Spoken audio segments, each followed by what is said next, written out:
Well, good morning, my friends. This is John O'Leary, and welcome to April the 15th. This is tax day. You make sure those babies are filed away today. Thrilled to be with you this morning. It is an early morning. The caffeine has not quite kicked in, but it's beginning to.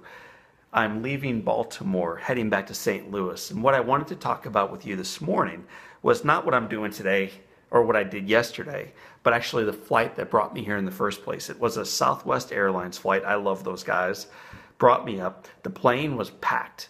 Out of the 150 or so seats, there were two empty spots. One to my left and one in the very back of the plane. And so as the gate was getting ready to shut, as the last passenger was getting ready to board, the gentleman to my left, his name was Sam, and I were discussing how fortunate we were to be the lucky passengers with elbow room. The lucky passengers with a place for our jacket. The lucky passengers basically sitting first class with all of this room. So that's what we were thinking about. That's what Sam and I were talking about. And then we see someone else get on the plane. The someone else is a young mother.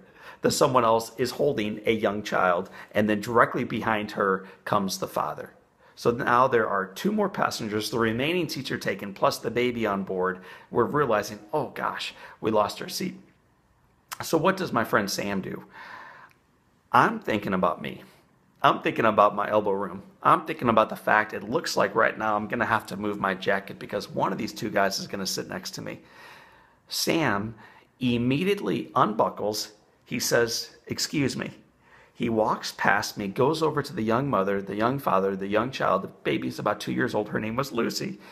And he says, "Would you like to sit together?" And they, of course, say, "Absolutely." So Sam grabs his stuff, he unpacks the seat, grabs all the stuff from the little pocket in front of him, grabs his laptop bag from underneath, makes his way to the very back of the plane so that this mother, this father, and this child can sit together as a family. My friends, Monday, I was thinking about me. I was thinking about my room. I was thinking about, dang, there goes my freedom. There goes my spot. They're cramping my space. And Sam, this stranger from Idaho, is thinking about her and him and baby Lucy and how if he was traveling with his wife and their child, he'd want to be together. It served as a reminder for me Monday on how frequently I seem to focus on my needs. I seem to focus on myself. I seem to focus on my interests.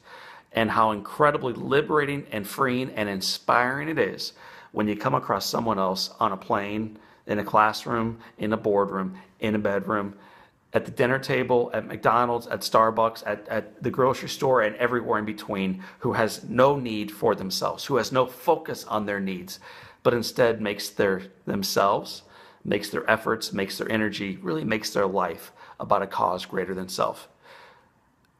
As leaders, as men and women who lead inspired lives, that's our calling. It doesn't mean we don't have incredible lives. It doesn't mean that we don't oftentimes get remarkable gifts. It doesn't even mean sometimes we don't get space in the front of the plane.